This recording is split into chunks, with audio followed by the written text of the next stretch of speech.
falando sobre o que está acontecendo lá na Venezuela. E essas informações aqui falam um pouco sobre o governo de Maduro. No primeiro levantamento feito por parte de uma instituição internacional sobre a crise na Venezuela, o grupo de inquérito independente criado pela ONU concluiu que a repressão realizada pelo governo de Nicolás Maduro resultou já em 1.200 pessoas presas e 23 mortes.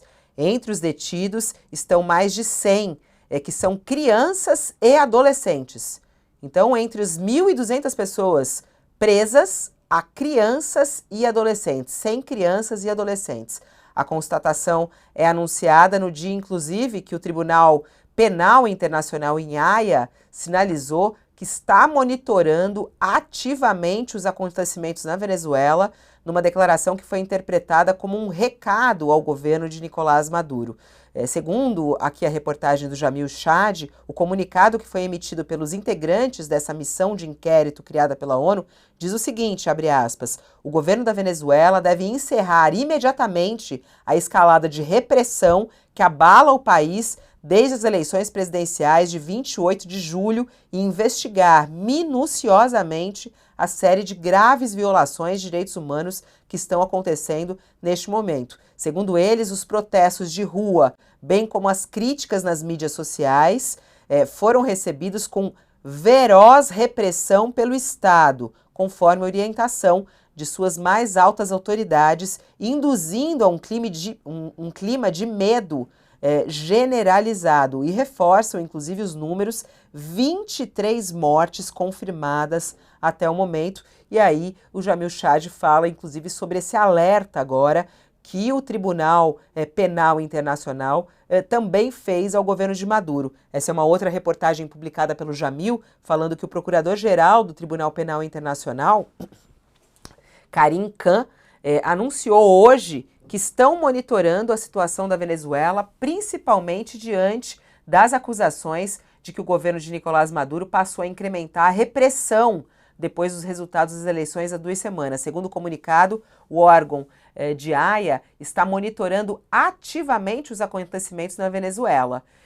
E na ONU, a cúpula já acusou Maduro de implementar uma ampla estratégia aí de prisões e violência.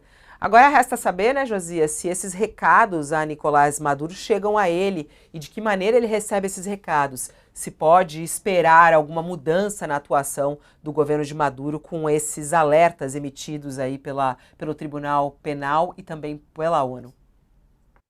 Nenhuma perspectiva de mudança no comportamento do Maduro, não é, Fabíola? Ele não, Nicolás Maduro não se importa com reações externas. Ele já sofreu sanções comerciais, inclusive dos Estados Unidos, da Comunidade Europeia, da União Europeia, né? E deu de ombros para essas pressões todas.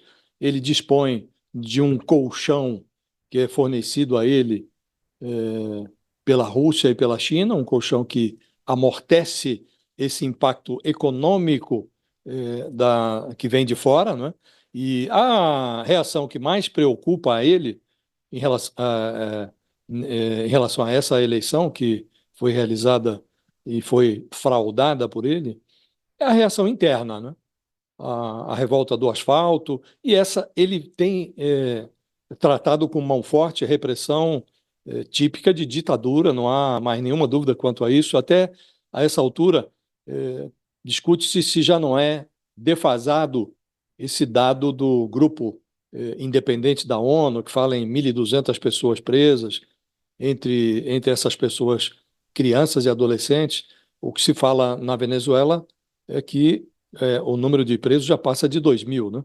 E fala-se aqui, a ONU menciona 23 mortos, e também esse número pode estar defasado em relação ao que se passa na Venezuela.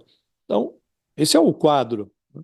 É preciso, a despeito de o Maduro ignorar as pressões que vêm de fora, é preciso que as pressões se mantenham, porque, do contrário, seria o mundo admitir que o inaceitável passe a ser aceitável na Venezuela. No final de semana surgiram os primeiros sinais, Fabíola, interlocutores do Lula, auxiliares dele, dizem que privadamente o presidente da República do Brasil está muito incomodado com o que se passa com o Nicolás Maduro, com o comportamento do Maduro, que tem, inclusive, pede para conversar, para dialogar. O Lula preventivamente empurra com a barriga esse pedido do Nicolás Maduro e o que mais incomoda o Lula é o fato de que o Maduro, embora peça para dialogar, ele reforça o comportamento de ditador pós-eleitoral e não dá o menor sinal de que esteja disposto a ceder aos apelos de Brasil, Colômbia e México, que atuam juntos para exigir ali a liberação de atas das sessões eleitorais, algo que dê alguma legitimidade à autodeclarada reeleição do Maduro, né? Agora, é preciso que a irritação do Lula, que se manifesta em privado, que ela receba alguma sinalização externa, porque em algum momento o Brasil vai ter que se posicionar. Até aqui vem exigindo a divulgação de atas, vem condicionando o reconhecimento do resultado na Venezuela à divulgação dessas atas. Agora, as atas não virão, a fraude já foi consumada e será avalizada pelo judiciário na Venezuela, que é um judiciário submetido às conveniências e às vontades do ditador, né? Em algum momento o governo brasileiro vai ter que se posicionar.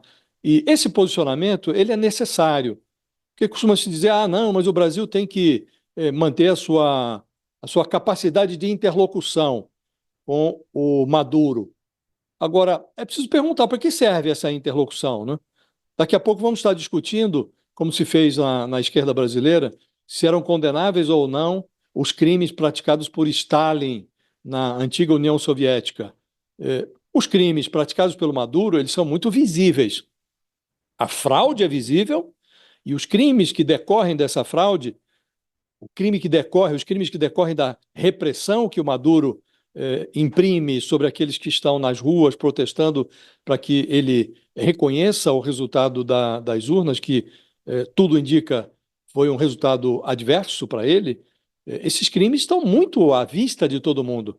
Então não dá para ignorar isto. Então é preciso que o Brasil combine o seu desejo de buscar uma solução negociada para esse impasse com o reconhecimento daquilo que está à vista de todo mundo, que é impossível negar, que é a conversão ainda mais evidente do Nicolás Maduro num ditador. Então, um ditador, ou a caminho de virar um ditador clássico, até um ditador de caricatura, como é o ditador da Nicarágua, o Daniel Ortega, né? Não dá para o Brasil ficar negando o inegável e é preciso que a posição diplomática se ajuste à realidade. Sei que o Brasil precisa romper relações com a Venezuela, apenas reconhecer que o que está se passando na Venezuela não é aceitável do ponto de vista político.